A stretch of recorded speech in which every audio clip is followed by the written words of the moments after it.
Assista agora a programação de uma parceira da TV Educação, Caminho para o Saber.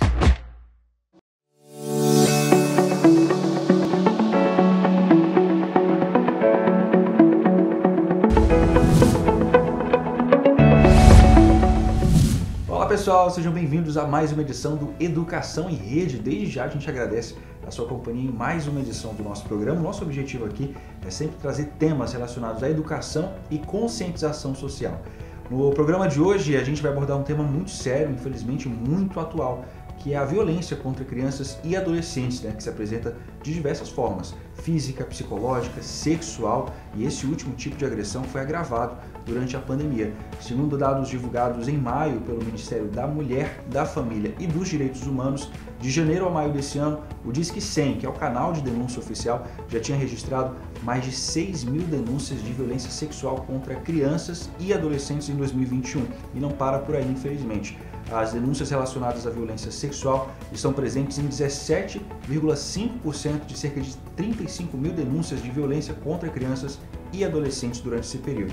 Então, a gente vai falar mais sobre esse assunto hoje, tá certo? A delegada titular da Delegacia de Proteção à Criança e Adolescente, Kelly Quioca, gravou um vídeo sobre esse assunto pra gente, a gente vai ver agora. A criança, quando sofre abuso sexual, ela pode apresentar mudanças de comportamento, como isolamento social. Ela deixa de brincar com as outras crianças e passa a ficar uma criança mais triste, mais trancada dentro do quarto. Outras vezes ela se torna uma criança com medo excessivo, não quer ficar sozinha, tem medo do escuro. E também temos os casos inversos, que a criança ela se torna agressiva, começa a brigar com irmãozinhos, se torna uma criança rebelde. Isso se deve ao mecanismo de defesa dela. Também temos como indicativo de abuso também pode ser insônia e também baixo rendimento escolar. Quando a criança cresce, se torna já uma adolescente ou pré-adolescente, ela começa a entender o que foi o abuso sexual. E aí elas começam a ter uma dor, elas falam que ela sente uma dor grande e começa a se lesionar, falando que é uma forma de expressar essa dor, se automutilar. E para esconder essas marcas, elas começam a utilizar roupas de manga comprida e também, em casos extremos, ela tenta o suicídio. Durante a pandemia, nós observamos que o número de boletins de ocorrências de estupro de vulneráveis diminuiu. Acreditamos que se deve pelo pacto de silêncio. A família, 90% dos abusadores, eles são pessoas do núcleo familiar. É o pai, o padrasto, o tio, o avô. E quando a criança ela relata para a mãe sobre o abuso sexual, elas muitas vezes não acreditam, porque muitas vezes a criança tem pouca idade, tem 4, 8 anos. E esses abusadores, eles são pessoas que não possuem antecedentes criminais, que trabalham. Então a mãe ela prefere muitas vezes afastar a criança do convívio do abusador e acreditando que o problema está resolvido. Mas esses abusadores eles reproduzem esse comportamento com outras crianças e fazem outras vítimas. E quando a criança ela sai, ela vai para a escola, para a casa da avó, da tia e relata o abuso sexual, essas pessoas acabam incentivando a mãe a procurar a delegacia, ou muitas vezes elas que vêm à delegacia fazer a denúncia. A gente sabe que o problema da violência contra crianças e adolescentes é algo que precisa ser combatido por todos. E a gente sabe que muitos desses casos acontecem dentro de casa e por isso a escola é um local importante para ajudar a identificar e a combater sobre esse problema. E esse é o tema do Educação em Rede de hoje, desse momento, desse debate que a gente vai realizar agora, e por isso a gente convidou aqui 2 especialistas nesse assunto para falar sobre isso. Um deles é o Davi Veras, que é defensor público, ele é titular do Núcleo de Defesa da Criança e do Adolescente da Defensoria Pública do Maranhão. Seja muito bem-vindo à Educação em Rede. Olá, Lucas, professora Luísa. É um prazer estar aqui com vocês, conversar com nossos queridos professores e nossos alunos e toda a sociedade, debater um tema tão fundamental no desenvolvimento saudável de nossas crianças e adolescentes.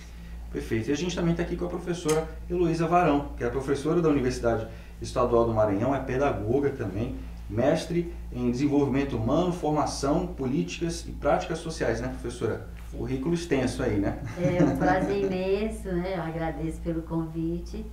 E essa questão precisa ser realmente discutida, socializada e, sobretudo, ser agendada nas escolas como um compromisso de todos. Perfeito. E para a gente começar aqui o nosso debate, Davi, a gente vai começar com você, porque a gente sabe que a Defensoria tem feito muitas ações, né? Tem tido muitas iniciativas para ajudar a combater a violência contra a criança e o adolescente. E vocês, inclusive, têm até uma parceria com a plataforma SCADA aqui do Emanet. E aí eu queria que você falasse um pouquinho para a gente sobre isso. A Defensoria Pública ela tem uma atuação administrativa e judicial na proteção de crianças e adolescentes, né, em processos judiciais, interação com a rede de proteção, mas nós vimos a necessidade cada vez maior de ir à comunidade, ir a campo, né, conversar com os professores, os pais dos alunos. Nós lançamos uma campanha em 2019, que é a campanha de enfrentamento à violência sexual. E nessa atuação surgiu um desdobramento muito importante, que foi uma parceria junto com a Universidade Estadual do Maranhão, na formulação de um curso em EAD, para que nós pudéssemos ter uma amplitude na formação em todo o estado do Maranhão, em todo o Brasil, e já conhecendo toda essa expertise da Universidade Estadual do Maranhão por meio da UEMANET, firmamos essa importante parceria com a formulação desse curso, que é o curso chamado Enfrentamento em Rede, no combate à violência sexual contra a criança e adolescentes, e é um curso formado por vários atores desse sistema de proteção e garantia de direitos, entre os quais Conselho Tutelar, Conselho Municipal de Direitos da Criança, Delegacia de Proteção, Instituto de Perícia, Unicef, né, a própria Defensoria, a Secretaria de Assistência do município, para a gente ter uma visão multidisciplinar, multissetorial desse problema, que é a violência, dentre elas a violência sexual, para que nós tenhamos uma população cada vez mais capacitada, formada sobre esse tema, e é um curso aberto para qualquer pessoa do povo, gratuito, com emissão de certificado, e com isso nós estamos conseguindo capacitar tanto integrantes da rede, como pessoas, como cidadãos, né? Legal. Isso que eu queria saber, se era só para professor, mas todo mundo pode participar. Todo mundo pode participar, qualquer pessoa integrada. Inclusive tem uns adolescentes fazendo o curso, se capacitando, se empoderando, que é tão importante para esse enfrentamento, termos o jovem, né, que possa falar a linguagem com os seus, empoderar-se e poder ser esse instrumento de capacitação. A nossa Constituição é muito clara em dizer que é um dever da família, do Estado, mas também da sociedade, o enfrentamento dessa violência, e essa sociedade é cada vez mais importante, inclusive nesse momento pandêmico. Sim. Antes da pandemia, vocês já tinham esse projeto, vocês tinham outros projetos dentro das escolas, já fora da plataforma online? Isso, a nossa campanha de enfrentamento, ela foi em várias escolas, em vários bairros da cidade, né? Tivemos na Liberdade, no João de Deus, na Escola Sintra, tivemos no região Itaquibacanga, no município de Raposa, sempre tendo dois momentos. Um primeiro de contato e capacitação de professores, para identificação de sinais, quem é essa rede, como acionar, né? E também um segundo momento com pais de alunos, um material voltado exclusivamente para os pais, instigando essa participação cidadã, porque defender, quando se fala de cidadania, não é só o voto, né? O dever de proteção da criança e do adolescente é um dever cidadão, né? Então é isso que a gente estimular com esses pais também, ficarem atentos com seus filhos, conversarem com seus filhos, fomentar a educação sexual com seus filhos, mas também proteger um vizinho, uma criança, vizinha, conhecido, para essa ideia de solidariedade, de uma violência que muitas vezes acontece por pessoas próximas, sim, pessoas de confiança dessa criança e desse adolescente, e que precisa muito de outras pessoas. O professor é um canal fundamental, a professora Heloísa vai poder nos ensinar sobre isso também. Pois é, antes até de passar para a professora Heloísa, eu queria só aproveitar esse gancho seu para falar sobre o desafio que a pandemia trouxe, porque isolou todo mundo e as crianças acabaram deixando de ir para a escola, né? Elas precisaram ficar em casa. A gente sabe que muitos desses casos acontecem em casa. Então, como é que a Defensoria tem avaliado o desafio, né, sobre esse assunto nesse momento de pandemia? A pandemia foi um grande desafio para toda a estrutura de proteção, porque nós temos crianças que estão fora de um local de proteção de excelência, que é a escola. que é um local de formação, mas sobretudo de proteção, de referência, um dos poucos lugares fora da família que a criança cria um vínculo, em que o professor pode identificar uma mudança de comportamento. Então é um local de proteção por excelência. E a pandemia, o isolamento social, infelizmente, inviabilizou essa presença nas escolas. E nós perdemos esse contato tão fundamental, e mais do que nunca se revelou necessário uma comunidade, uma coletividade participante que identifica. Nós já temos referências, por exemplo, em estudos no Rio Grande do Sul, em São Paulo, que apontam uma redução do número de casos, o que é um contrassenso, porque se a criança está, o adolescente, mais tempo em exposição, a ideia é que os números deveriam aumentar, mas aí entra em cena um fator chamado subnotificação, que é justamente uma criança, adolescente que não consegue acessar os canais. Sim. E ela precisa de terceiros, né? E agora a sociedade precisa auxiliar nisso, porque a violência sexual ela ocorre na clandestinidade, ela não ocorre nas ruas, né? O agressor, o violador, ele não tem na testa escrito que ele vai violar, é um crime clandestino, às escuras. Então, uma mudança de comportamento, ouvir o que uma jovem, um menino tem a dizer é muito importante para a identificação. Sim, com certeza. Até, professor, para incluir a senhora nesse assunto e a gente aprofundar mais sobre esse tema, queria que você falasse um pouquinho sobre a importância, né, da escola, do papel de identificar e ajudar a conscientizar e estender a mão para uma criança, para um jovem que está passando por uma situação dessa. Pois é, Lucas. A escola é o segundo espaço de socialização. E como o nosso defensor aí falou, é justamente um local onde se identifica, onde se cria laços, né? Então, na escola, a gente percebe o quê? A escola conhece, às vezes, mais a vida da criança do que a família. Porque se a criança confia naquele professor, ela cria um vínculo e ela fala tudo. Porque a criança ela é muito expansiva, ela é muito verdadeira, às vezes ela não tem com quem conversar. Sim. Nessa linha de dar visibilidade a todos os problemas, a todas as dúvidas. Então a gente percebe o quê? Que o professor cada vez mais precisa ter uma formação, sobretudo, não só em termos da legislação, mas dos sinais, o que psicologicamente a criança apresenta, qual é esse comportamento, por que ela era uma criança tagarela e de repente ela emudeceu, ela não participou da rodinha, ela se isolou, ou então ela está chorando, ela está triste, porque o professor conhece o comportamento das crianças. Eu digo assim, esse vínculo afetivo professor-aluno, sobretudo na primeira infância, ele é muito importante, porque ali cria justamente a confiabilidade. A criança se expressa num desenho, ele identifica no desenho da criança, ele identifica na hora de uma rodinha de conversa, na interpretação de uma história. Eu tenho uma experiência com a educação infantil e a gente vê na rodinha, apresentando uns fantoches, as crianças fazem denúncia. A gente trabalhando o Estatuto da Criança em forma de fantoches, e eu fazia a voz do advogado, dizendo todos os direitos da criança, aí o menininho, isso lá na ilhinha, ele dizia, ei, o gigolô da minha mãe, ele queimou meu braço. Aí o outro dizia, ei doutor, sabe que eu fiquei amarrado uma tarde inteira sem beber água? Isso é denúncia. Aí uma menina disse assim, ele me agarrou, ele me amassou, olha aí. Então por que a escola precisa trabalhar a educação sexual?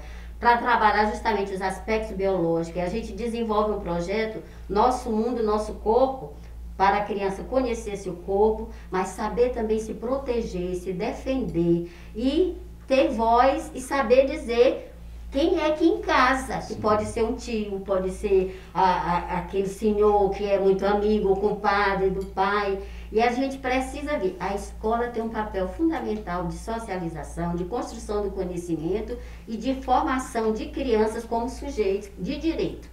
E a criança precisa, desde cedo, saber seus direitos. A gente vê na educação infantil, a finalidade é justamente promover um desenvolvimento integral da criança, no aspecto físico, social, emocional, afetivo, e mais do que ninguém um professor consegue fazer isso, através da música, através das histórias, através dos gestos, das brincadeiras.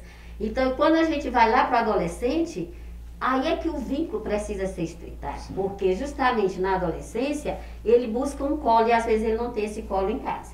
De quem que ele vai encontrar esse colo, esse acolhimento? Às vezes é de um traficante, às vezes é de alguém que tem segundas intenções.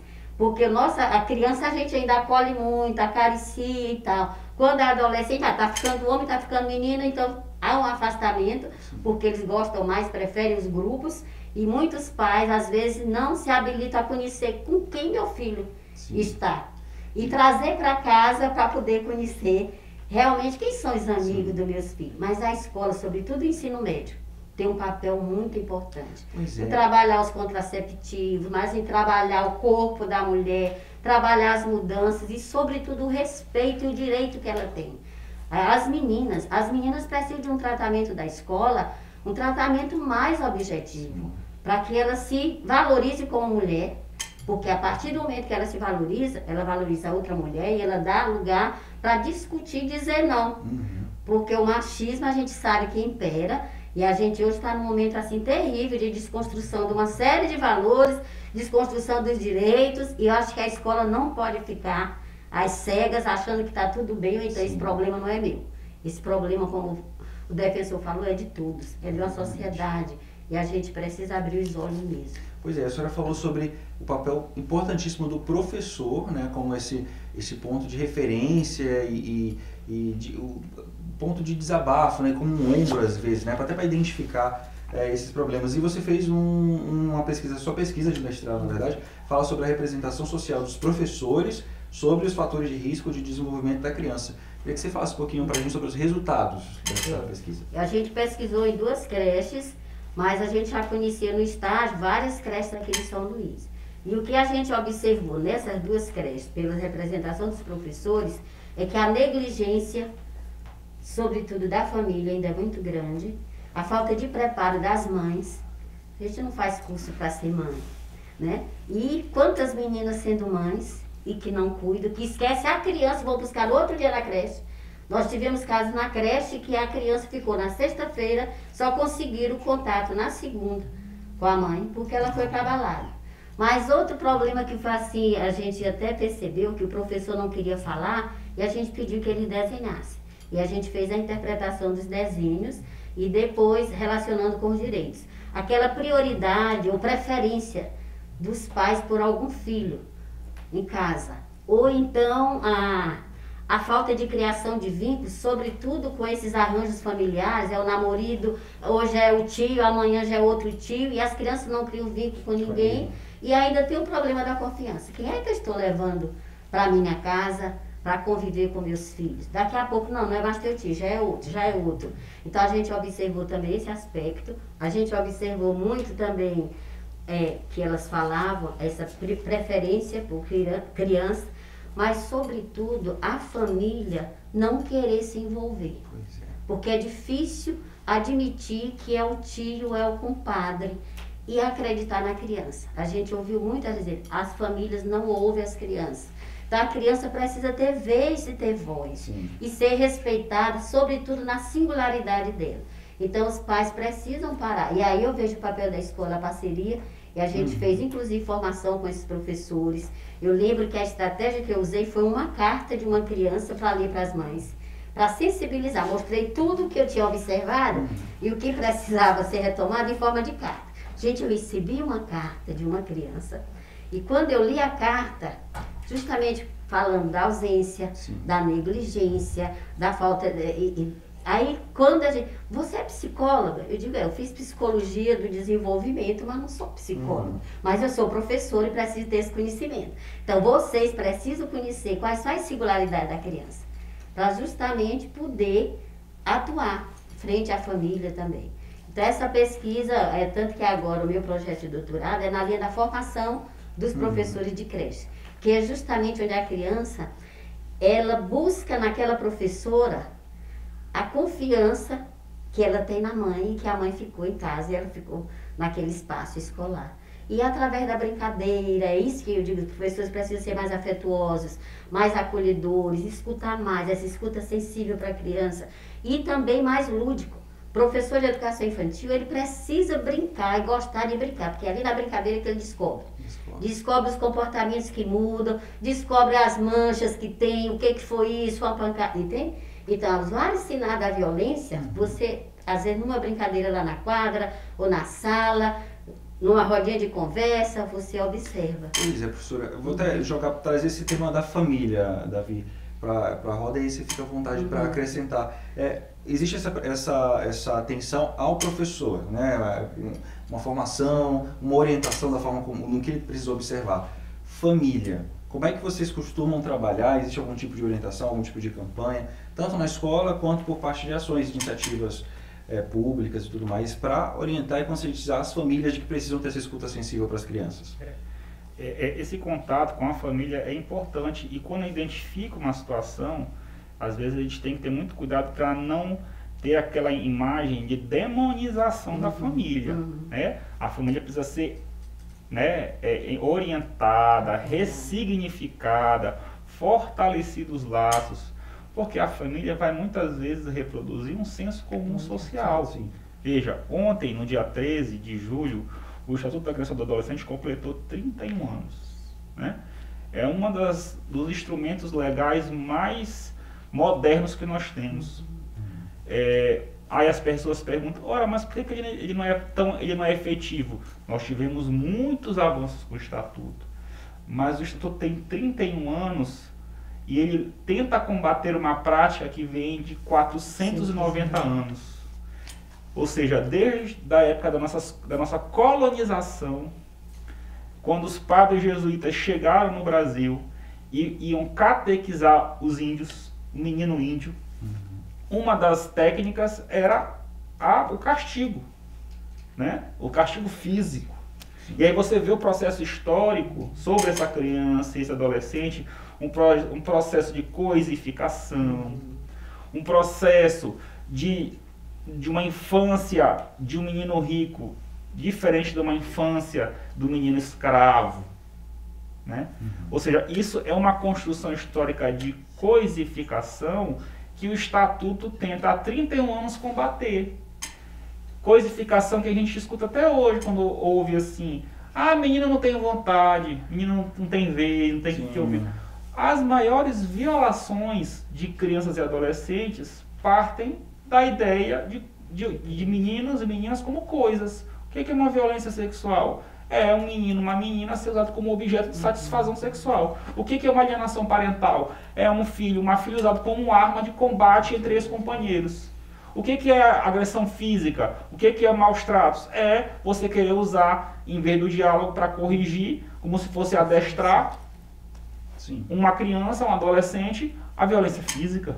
Então, quer dizer, a questão da maternagem, a questão da gravidez da adolescência, como a professora Luiz estava falando, quer dizer, uma jovem não tem, às vezes, condições fisiológicas, e isso gera um agravamento na gravidez, um risco de mortalidade infantil, mas também não tem a maturidade de orientar, de ter o vínculo, a maternagem com o filho. De lidar com aquela situação. Exatamente. Então, a postura que nós na Defensoria temos e que todos devemos ter é de diálogo, de reorientação de valores e de entender que discutir violação da criança não pode ser afastado de outros problemas sociais que nós temos, como o racismo, né? Como a questão de gênero.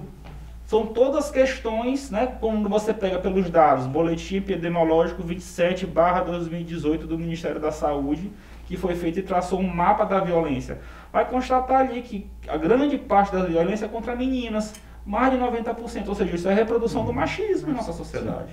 Então, essa violência, ela é um retrato de uma sociedade que foi construída, ainda hoje tem a percepção de colonialidade na sua cabeça, que olha para aquela pessoa em desenvolvimento não como um sujeito de direitos. E aí a fala da professora Luiz é poderosa, porque criança e adolescente é sujeito de direito, só que é uma pessoa que tem os mesmos direitos, só que está numa peculiar situação de desenvolvimento.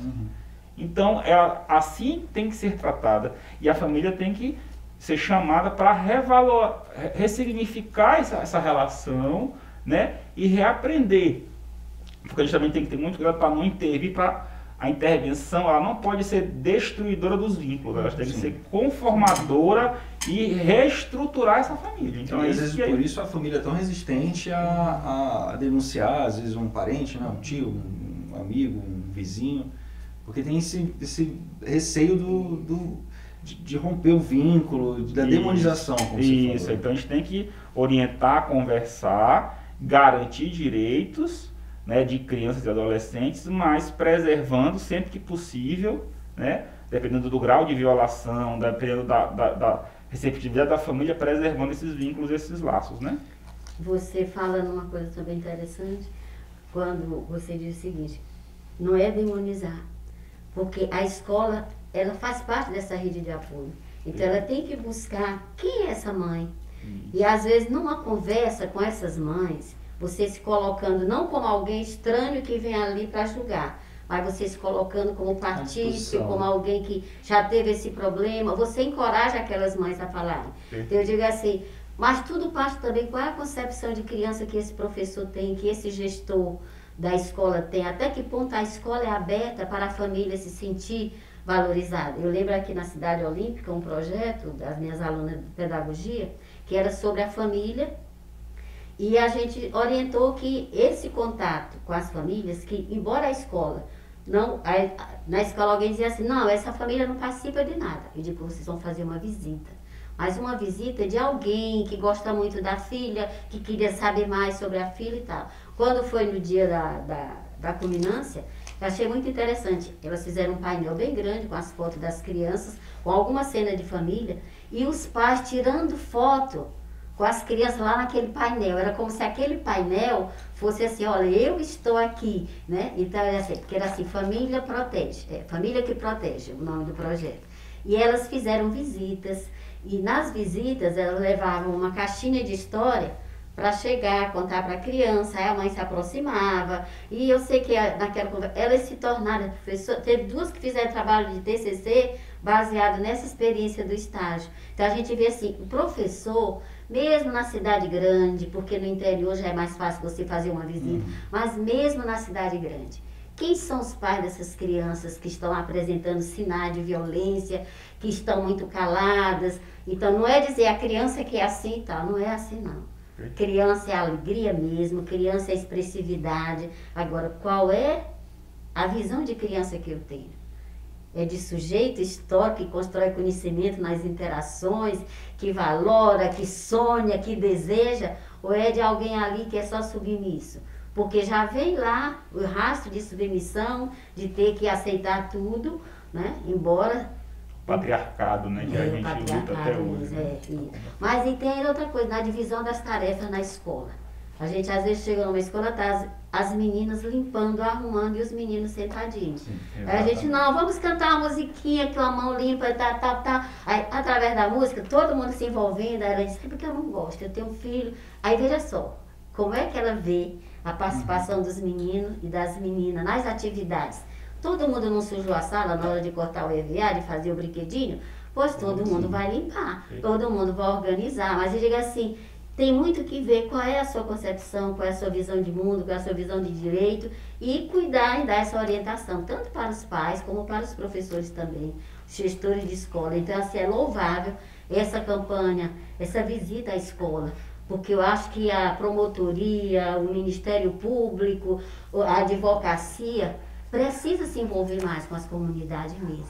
Porque, pois é. Né? Professora, você estava até falando aí sobre essas iniciativas. Agora, quais são as principais dificuldades que vocês avaliam que existem para o fortalecimento dessa rede de apoio, dessa rede de proteção? É só a família? Ou existe algum caso, sei lá, dos professores se opõem a determinadas orientações? Não? Quais são as dificuldades que vocês avaliam para articular essa rede de apoio? Às vezes eu vejo um certo comodismo e sempre passando problema para outro. Por exemplo, nós temos aqui no estado a rede da primeira infância, inclusive eu faço parte, nós temos a UMEP, a Organização Mundial de Educação Preescolar, que nesse período de pandemia a gente ficou muito preocupado com brincando em casa. É tanto que a gente fez um projeto, mandou para as escolas, mas a gente vê o seguinte, algum comodismo assim, não, isso aí não é problema meu. E coisa de família não se deve estar mexendo, porque depois cria problema, eu não vou resolver todos os problemas. Eu vejo o seguinte, esse olhar sensível e esse compromisso ético, político, gente, nós temos que pensar que a criança tem o direito de ser feliz. Então, esse direito de ser feliz é em casa, é na escola, é na sociedade. Se a gente olha aqui, os espaços de brincar que a criança tem em São Luís, é um desrespeito muito grande Quais são os espaços das crianças brincarem? Tem lá na Lagoa um espaço muito bonito, mas não tem aqui na Cidade Olímpica, na Cidade Operária, lá no João de Deus, porque as crianças elas vivem sem conseguir se relacionar mais com os meninos, com os vizinhos, porque não tem um espaço de brincar. E isso é institucional, isso é político, né? Isso é política pública de lazer para as crianças. Se contemplam viva tal, mas lá é barzinho, é isso, mas para as crianças. Nas festas folclóricas da cidade, tem o bumba-boi e tal, em situações normais. Mas o que se pensa com o folclore para a criança? Qual é o espaço dessas crianças lá no arraial? Elas têm que estar ali assistindo o pai, ou os adultos se divertirem, e ela, qual é o espaço? Eu digo assim, se a gente olhar essa questão da falta de respeito aos direitos, de brincar, de estudar com qualidade, escola de qualidade para todos. A escola pública está muito cara, o aluno paga muito caro, o valor aluno é muito caro, mas o que resultado ele recebe? Quais são os livros, quais são os materiais didáticos, quais são os jogos? Eu estava fazendo agora um curso de brinquedista, né, e vendo o seguinte, as nossas brinquedotecas são pouquíssimas nas escolas, o espaço da criança brincar. Então a criança às vezes não tem brinquedo em casa, mas na escola ela tinha que ter esse espaço e o brinquedo para ela levar emprestado, como ela leva um livro, é o carrinho, às vezes é um carrinho que ela sempre sonhou, ela quis uma boneca daquela, então ir lá na brinquedoteca, mas isso precisa política pública, emprego do recurso público naquilo que deve ser de qualidade para a escola. E não, eu lembro de um projeto que a gente recebeu na época, faz muito tempo, do Estado, só armas. Aí nós devolvemos e desenvolvemos um projeto. Meu pai é um artista, que era na época do mês dos pais. Aí chegou lá uma caixa, era revólver de tudo que era tamanho. Vamos devolver, mas não vamos devolver assim, dizer que a gente não quer. Nós vamos propor uma troca lá para a secretaria que nos mandou. Isso a gente visitando a escola, eu faço um trabalho aqui com as escolas comunitárias na área de extensão. Eu digo, a gente vai desenvolver um projeto e dizer os brinquedos que os pais vão confeccionar para as crianças. Olha, brinquedos tradicionais. Aí fizemos a caixinha, refizemos, botamos uma placa bem grande, que a nossa luta era pela paz, e mandamos foto de tudo que a gente tinha feito lá na escola. Sem confusão, mas a gente recebeu, essa escolinha recebeu depois várias bonecas, panelinha, coisas para as crianças brincarem de faz de conta. Né? Mas aquelas armas não tinham lugar. Eu não entendi quem comprou aquele negócio, entende? Talvez hoje... Talvez se enquadrasse muito bem. Mas eu vejo o seguinte, olha só, isso não é um desrespeito, uma falta de né, é não respeitar o direito da criança. De cuidado, né? De cuidado, de zelo. Não é porque a criança da periferia qualquer coisa basta. Exatamente. Né? Então leva, como às vezes a gente viu o tratamento da escola rural. Aquilo que não dava certo na escola da sede, manda para a zona rural. As cadeiras quebradas, manda para a zona rural. Gente, o preço é o mesmo, eles pagam do mesmo jeito, né? Por isso que o Fundeb está aí.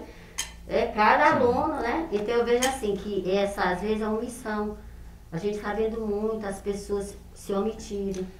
Pois é. E quais são as formas de denúncia agora, para entrar nesse outro tópico? Assim, existe o professor precisa estar atento, a família precisa estar atenta, mas canais de denúncia. Certo. Nós temos assim, um clássico, né, que é o Disque 100, que você pode fazer uma denúncia, inclusive anônima, né, sem se identificar, preservar, mas existe todo um corpo de equipamentos de proteção. Um equipamento próximo à comunidade é o Conselho Tutelar, previsto um dos maiores ganhos do Estatuto, né, que é esse equipamento, esse órgão de proteção de direitos que fica nas comunidades, próximo às pessoas. Muitas vezes a gente não conhece os equipamentos que nós temos, né? Então nós precisamos ter essa sociedade cada vez mais empoderada para saber onde é que eu posso acionar. Então nós podemos acionar um Conselho Tutelar, nós podemos acionar os CREAS, que é o Centro de Referência Especializado na Assistência Social. Nós temos a Defensoria Pública, né? Por meio do Núcleo de Defesa da Criança e do Adolescente. Temos o Ministério Público. Então nós temos vários equipamentos, a própria escola é um componente dessa rede de garantia de direitos. Né? Pro aluno, para a pessoa que é mais jovem, por exemplo, que está por acaso assistindo o nosso programa aqui, o nosso debate, quem que ele pode procurar? Se, por exemplo, ele estiver passando por alguma situação em que ele se sinta desconfortável, talvez ele não tenha conhecimento suficiente para procurar os órgãos, autoridades e tudo mais. Na escola ele já consegue buscar esse apoio? Consegue buscar esse apoio. Qualquer professor, ele pode entrar em contato? Sobretudo aquele que ele confia, né? Porque geralmente, às vezes não é nem um professor, é um funcionário da escola. E é isso que às vezes a gente fala muito, quem são os funcionários que atuam na escola? Porque a formação, quando vem, tem que ser para todos. Conhecimento dos direitos, mas como atuar, como agir diante de uma criança de 5, de 8, de 10 anos, né? É desde o porteiro, porque são pessoas que estão ali a serviço da educação, do cuidado, da proteção, né?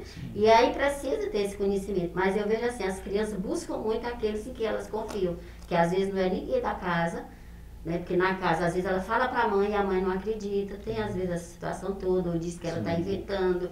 E criança, ela imagina, ela cria, mas quando ela se sente violentada, ela fala com alguém. Agora, muitas vezes ela não é ouvida.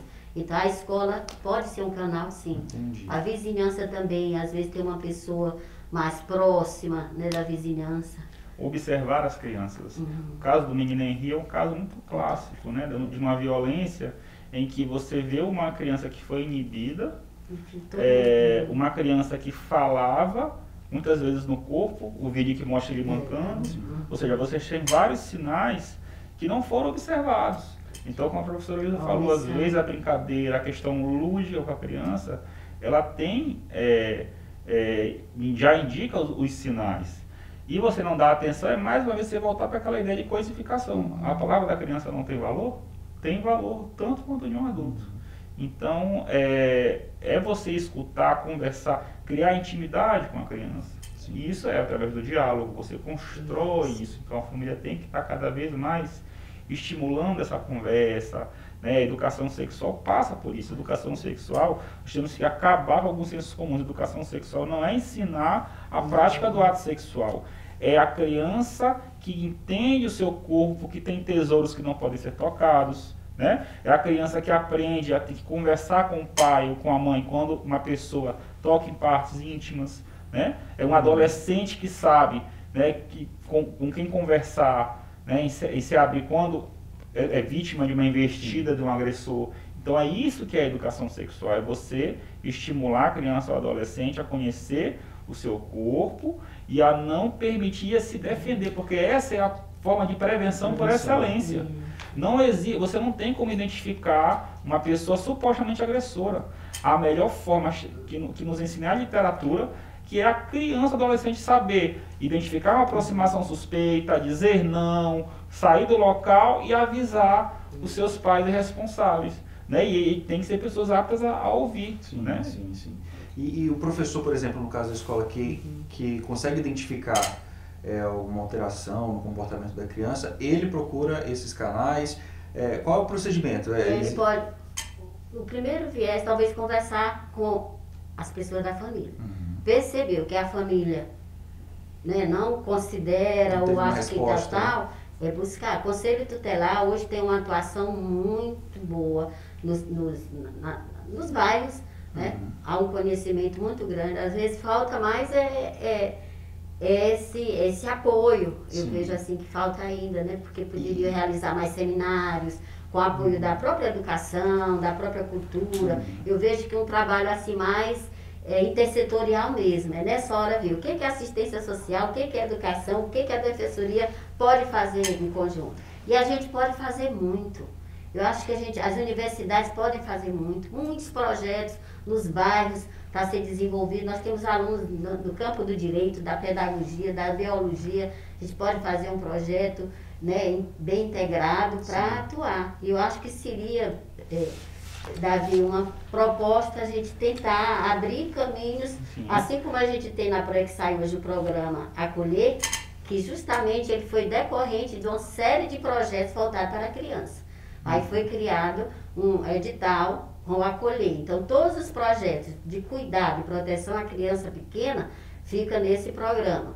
Tanto que começou com 50 projetos, tem vários projetos, inclusive esse nosso de formação está ligado. Aí abriu um leque só para a questão dos direitos, a garantia, ou a prevenção e tal, a educação sexual. E também, professora Luísa, até o próprio curso da UEMA já é um pioneirismo, porque é a universidade que não só forma para a questão técnica, que a gente tradicionalmente na visão clássica vê, a formação técnica, não. uma formação cidadã, um curso aberto à população, com grande amplitude, um curso feito por vários atores que militam todos os dias nessa proteção e nesses direitos. Então esse curso, ele é muito importante, é visionário. Nós já temos em pouco mais de 4 meses de curso, mais de 5 mil inscritos em todo o estado do Maranhão. Relatos dos mais importantes de pessoas que depois da capacitação refinaram o seu olhar, passaram inclusive a identificar, agora sabem como acionar, sabem quais são as medidas jurídicas que existem, medidas judiciais de afastamento perimetral, de responsabilização, de encaminhamento para uma medida de saúde, um atendimento de saúde, quer dizer, um atendimento psicológico para essa vítima. Ou seja, nós temos agora uma ferramenta. Antes a gente não, como é que eu busco informação? Nós temos capacitação com formação e certificação, inclusive, né, com amplitude em todo o território nacional, inclusive no todo o planeta, na verdade, né? Que o curso tem grande impacto aí, aberto para todo mundo, pode acessar em qualquer outro país o curso da UEMA. Perfeito. Agora, só para a gente encerrar aqui, professora Heloísa, um recado final, então, para todo mundo que está assistindo a gente, dos alunos aos professores, profissionais da educação, o que a gente pode fazer e orientar nesse momento para a gente combater isso, para isso não continuar se repetindo? Pois é, a nossa recomendação é sobretudo de integração. Escola, família, as instituições locais, as organizações não governamentais. Então eu sei que tem muitos professores, alunos, muitos jovens. Então o problema é para ser solucionado por todos. A gente não podemos fechar os olhos. Porque como é que a gente quer uma sociedade justa, uma sociedade democrática, se a gente não se importa com a criança? Então, a nossa ideia, a nossa concepção de infância, a necessidade de conhecer mais. Então, eu vejo no curso que o Davi falou, uma forma de socializar conhecimentos e de promover também esse compromisso maior com essa situação. Então, eu espero assim que esse curso possibilite assim, um raio bem abrangente de formação para os profissionais, do gestor da escola, né? Viver uma gestão democrática, às vezes tem uma posição muito autoritária, então é um contrassenso. Então as crianças precisam se sentir bem na escola, um local onde elas aprendam a conviver e ser feliz. E tenha com quem dividir seus problemas, suas inquietações, suas perguntas, porque toda criança ela pergunta, ela é questionadora, mas ela precisa de ouvidos sensíveis. Então, os professores, os gestores, os jovens nas comunidades, junto à igreja, várias igrejas, é hora de fazer algo concreto. A gente não pode fechar os olhos diante da violência.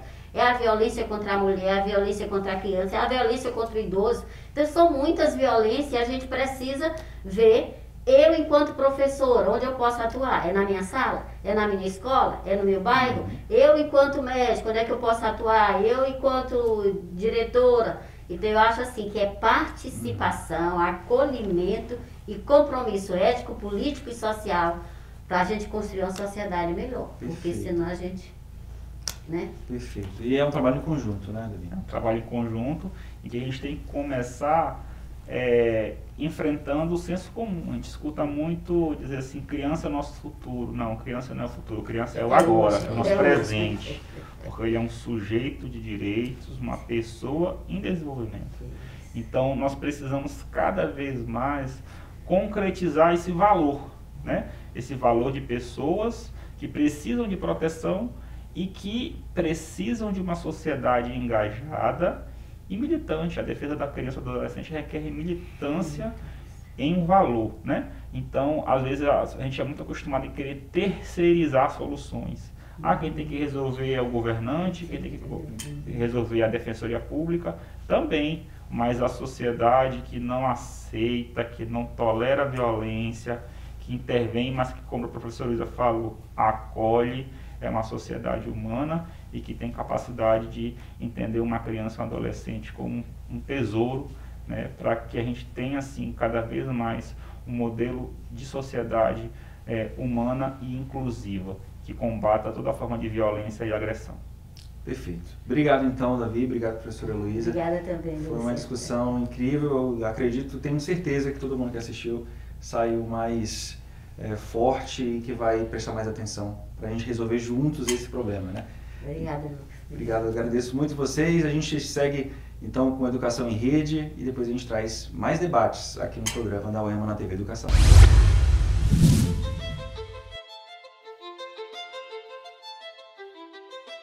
Tudo começa pelo primeiro degrau. Os ambientes estão em constante transformação e poder acompanhar as mudanças faz parte do processo de evolução. Hoje, a sala de aula mudou e virou a nossa casa. Professores precisam se adaptar à nova realidade, mas não precisam passar por isso sozinhos. Quem quer chegar ao topo não pode apenas ficar esperando. É preciso subir degrau por degrau. Escada. A plataforma de cursos abertos da UEMA é um caminho rumo ao topo, mas principalmente rumo à transformação, aprimoramento profissional, crescimento pessoal. A plataforma aproxima as pessoas dos seus objetivos. Cursos livres online que desenvolvem a competência em diferentes áreas. Mais de 400 mil usuários em todo o território nacional e em outros 59 países. Escada. Experiência e eficiência compartilhando conhecimento e qualificação. Uma plataforma interativa e de fácil acesso, inovadora no uso das tecnologias e atualizada constantemente. A pandemia alterou a vida de milhões de pessoas.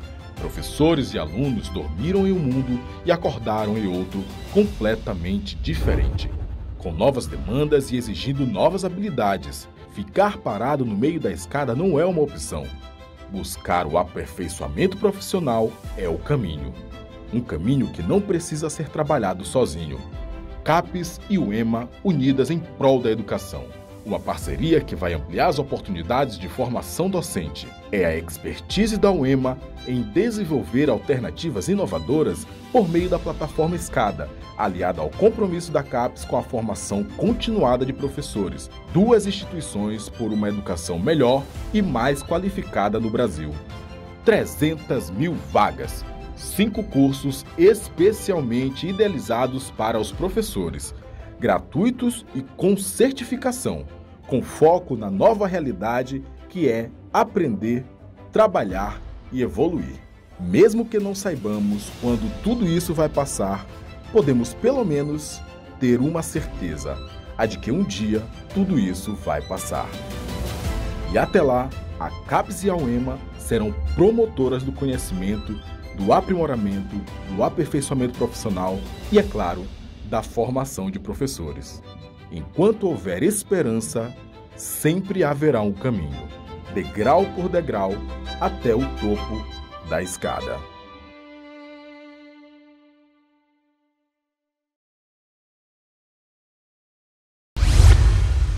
Olá, eu sou Ana Torres, cantora, compositora, escritora e diretora do musical A Cigarra Autista. Eu tenho como dica o livro A Cigarra Autista, que está disponível aí em São Luís, na Livraria Amei, mas também em todas as plataformas digitais. Tem um CD e conta a história de uma cigarra que é autista, mas que é artista também. E se passa na floresta amazônica e fala também sobre a preservação do meio ambiente. Tem a versão em francês, se vocês quiserem também, e está disponível na Amazon e todas as plataformas digitais. Tá aí, muito legal as dicas de Ana Torres. Obrigado aí pela colaboração, pela gentileza, Ana. Bem, o programa de hoje está ficando por aqui. Você viu que hoje o nosso cenário está diferente, né? A gente recebeu aqui um debate super especial, informativo também. A gente seguiu todos os protocolos de segurança sanitária e semana que vem a gente volta com mais Educação em Rede para você. Toda quarta-feira, a partir das 7h30 da noite, com representações aos sábados, a partir das 5 da tarde. Semana que vem a gente volta com mais novidades. Eu espero você.